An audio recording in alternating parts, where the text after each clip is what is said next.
Well, one thing that sticks in my mind from Charles, well, no, two things. First, we like to sing washing dishes with Charles, and one of his favorite songs, which has always since been one of my favorite, was this,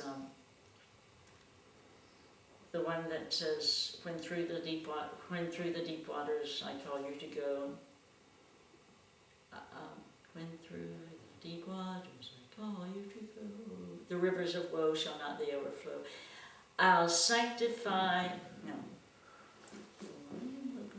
Thy troubles to bless, for I will be with thee, thy troubles to bless, and sanctify to thee thy deepest distress.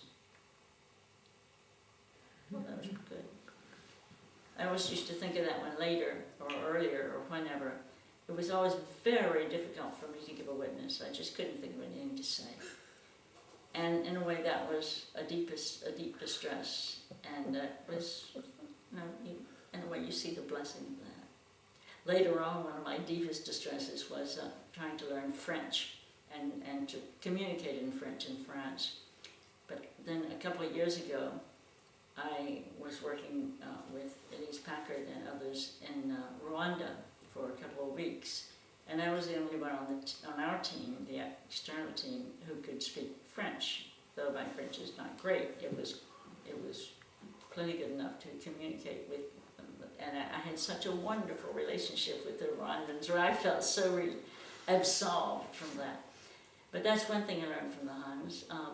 Another, after Charles and Doris had left and were in London or whatever, we were having some trouble in the house, or I don't know what it was, but Charles just said he said, you know, something like, don't worry about the deep things, don't make,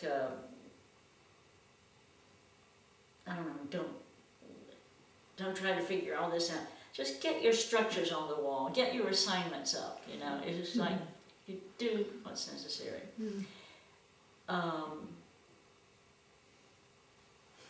Doris, it's hard to say. One of the things I remember was when she'd go shopping, grocery shopping in the supermarket, she'd have her list, and she'd do it very fast and methodically, you know, not mess around. I don't know, it's a great question to ask what I learned from. I think maybe I learned steadiness and